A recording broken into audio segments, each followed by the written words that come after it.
Bueno, chicos, estoy con Héctor Las Heras, que es el director, la cabeza, digamos, el que se lleva los triunfos, pero también las hostias cuando hay que darlas, ¿no?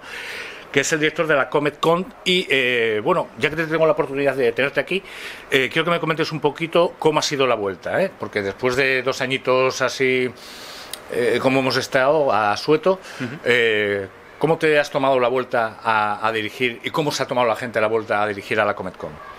Bueno, nosotros tuvimos una circunstancia en la que justo la última edición, 2019, era la que hacíamos en Oviedo, y justo en 2020 vinimos aquí a hacerla, que fue justo también el año de la pandemia.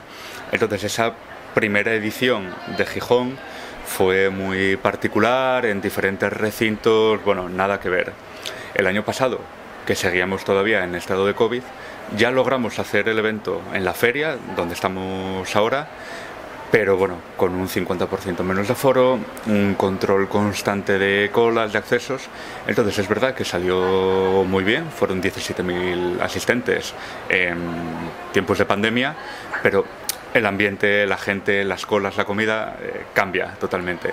Entonces, bueno, este año hemos visto, yo creo, a nivel de Gijón, de Asturias y de España, que ha sido una auténtica locura de festivales de toda índole, de música. No se ha parado. La gente en Gijón, si quería salir todos los fines de semana a hacer algo, podía. Ahora mismo estamos coincidiendo con otro evento aquí al lado, venimos de otros eventos, bueno, es una auténtica locura. Entonces, sí queríamos comprobar y ver si todo esto que venimos comentando se cumplía, y se ha cumplido. Pues me alegro que vaya la cosa por ahí. Te quería preguntar por varias cosas. Después de la vuelta de la pandemia, aparte del cambio de ubicación, si no te molesta, quisiera saber, metiendo un poco de la llega, ¿por qué cambiar de Oviedo aquí? Bueno, yo creo que al final eso fue una decisión que no tomamos nosotros, que se escapa de nuestro control. Llevábamos 7, 8 años en Oviedo, donde el evento empezó, donde el evento comenzó con signos políticos de color azul, pasó a signos políticos de color morado y rojo y color verde, y bueno, nosotros tenemos un producto, tenemos una marca, tenemos un evento, estábamos muy contentos en Oviedo, pero en el momento en el que no es posible entablar tan siquiera una negociación, pues no hay mucho que hacer. Nosotros en Oviedo veníamos de un importe, de unas condiciones que había ido creciendo paulatinamente, que había empezado muy bajito, muy bajito. Podemos hablar de que la primera edición con 6.000 asistentes, ahí no hubo aportación, en la segunda de 12.000, 2.000, 3.000 euros. Entonces, bueno, fue un camino a recorrer que lógicamente nos permitía invertir, crecer, dar relevancia y tener una entrada gratuita, que Oviedo tenía una entrada gratuita el evento. Entonces, claro, cuando se nos plantea que esas condiciones ya no van a estar y decimos cuáles son las condiciones que van a estar y no las hay, pues es que es muy complicado. Nosotros tenemos, siempre lo he dicho, es público, por escrito, que aceptábamos una rebaja del 50% de la financiación que había, que seguimos funcionando con eso, porque al final esa financiación, ese dinero, sirve para crecer o para menguar. Si hay más, creces; si hay menos, vas decreciendo, y todos sabemos lo que sucede. Si vas dejando de regar la planta, pues al final acaba muriendo. En ese momento, cuando vemos que no hay alternativa, yo descuelgo el teléfono y voy a hablar con las 2 únicas ciudades que pueden albergar algo así, que era Avilés y Gijón.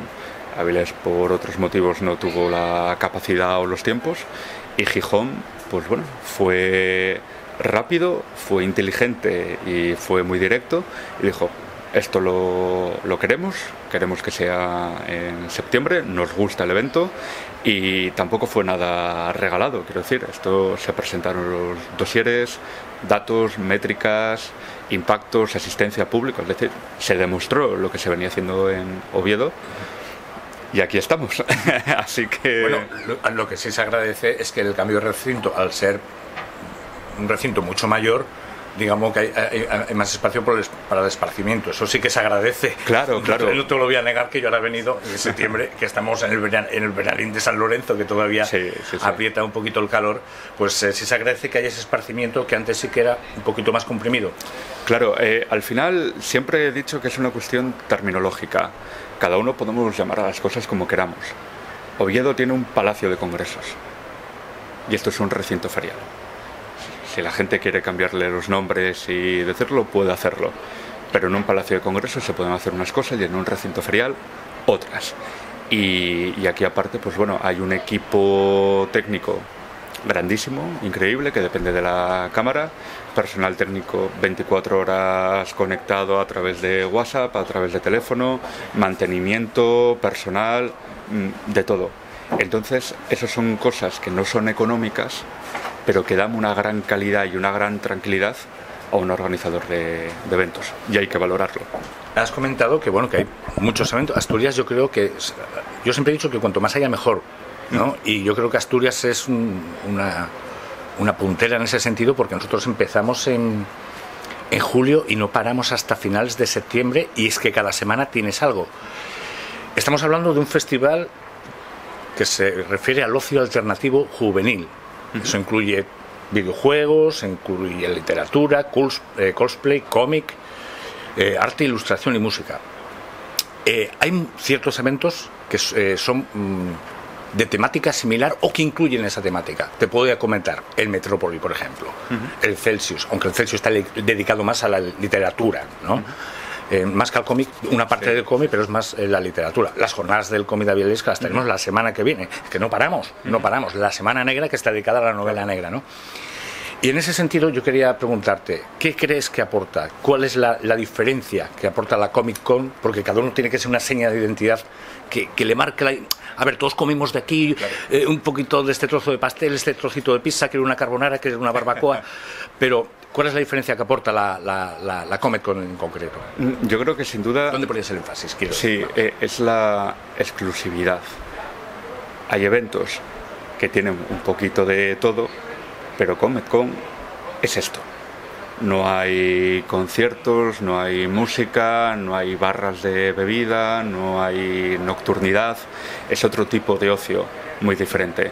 Al igual que has comentado en Avilés, son unas jornadas chulísimas, a mí me gustan mucho. Y que sigan todo. Y que sigan. Pues está dedicado a eso, es lo que aporta. Nosotros lo que aportamos es ese ocio alternativo en el que damos una señal de identidad de cada. Ese pabellón con los ordenadores gaming, ese pabellón gaming de videoconsolas, esas competiciones, torneos internacionales, los invitados, el mundo de YouTube. Entonces, es una caja que tiene muchas cajitas pequeñas, pero es una caja temática de ocio alternativo en el que toda la gente que está viniendo aquí sabe perfectamente a lo que viene. Creo que eso es nuestro apunte y nuestro público. Un público muy joven y también un público familiar. Y dime, novedades que habéis incorporado este año, ya que ahora parece que estamos liberados y que, bueno, no sé si habían dicho que había aumentado incluso hasta... Habíamos llegado a niveles de robos antes de la pandemia, ¿no? Pues ahora, y que la gente salía incluso más antes que la pandemia. Ahora que digamos que hemos vuelto a esta normalidad de sopetón, ¿qué novedades aporta la Comic Con de este año respecto a años anteriores?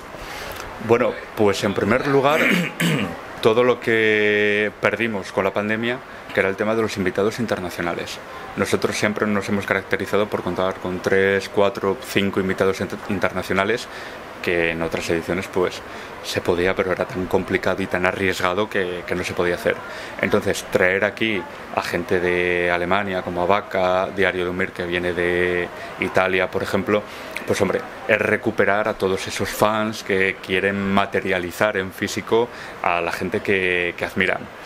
Por otro lado, hemos estado trabajando también estos años de pandemia en crear una red de colaboraciones que nos ha permitido pues trabajar con la Laboral y con la exposición que se inauguró el viernes, con la charla aquí en Comic Con. También hemos podido traer a la Universidad de Oviedo, que hemos estado mucho tiempo hablando con ellos, precisamente para vincular el ocio con las instituciones y de dónde nace ese ocio. los estudios independientes, los desarrolladores, tenemos a la Fundación 11 también. Es decir, hay mucha colaboración en ese sentido, y otra de las cuestiones que hemos recuperado ha sido la colaboración con el Indie Dev Day, que es otro evento en Barcelona dedicado al mundo indie, es un referente allí, que ha traído estudios de desarrollo, otra cosa que no podíamos hacer durante la pandemia. Y luego ya, por bajar un poco al terreno, pues la propia distribución física del evento. El año pasado estaba todo como más sintetizado, había más pasillo, más espacios. Ahora pues podrás ver que hay un pabellón exclusivamente lleno de videoconsolas, de teles, de gente bailando, que en otras ediciones pues no era posible por un control de aforos. Bien, y ya para acabar, porque no quiero molestarte más, ya estamos en el último día, que es cuando nos hemos podido escapar un poco, con lo cual vamos a ver los retacinos que nos quedan, que queda mucho por ver todos los días, o sea que no hay problema. Y ya para acabar, que aparte de ver ya los colaboradores que tenéis y tal, pero ¿qué esperas para el año que viene? ¿Cuál es la diferencia? Dices, bueno, ya hemos llegado hasta aquí, ¿cuál es la vuelta de hoja para el año que viene? ¿Cuál es el proyecto ya que... Claro. Pues yo creo que tiene dos patas ese proyecto. Uno, asentar la presencia del evento entre todos los patrocinadores, todas las marcas que hay, y que esto siga siendo un evento de referencia en el norte de España y que la gente nos conozca por ello. Y luego la otra pata tiene que ser siempre la innovación. Es decir, mantener las cosas que están funcionando, que eso es lo que hace que venga el público, pero siempre darle una vuelta de tuerca, conseguir una competición internacional nueva, conseguir unos invitados nuevos, cambiar algún pabellón que pueda hacer mejor una función que otra, y que quien venga o quien lleve ya 10 años viniendo, todos los años se encuentre algo nuevo sin perder la esencia del evento. Porque hay que recordar que es el 10º aniversario de la Comic-Con. 10º aniversario. Había que aprovechar. Pues nada más por el momento. Esto, yo quería que el director nos explicase un poco los objetivos, el pasado y el futuro. Y nosotros ya daremos un pequeño vistazo y haremos un vídeo, pequeño recorrido, un pequeño walkthrough que dicen los americanos sobre el evento. Así que muchas gracias. Muchas gracias a vosotros. Y ahora que se puede dar la mano, por supuesto, ¿no? Más que bienvenidos a disfrutar. Muchas gracias. Muchas gracias.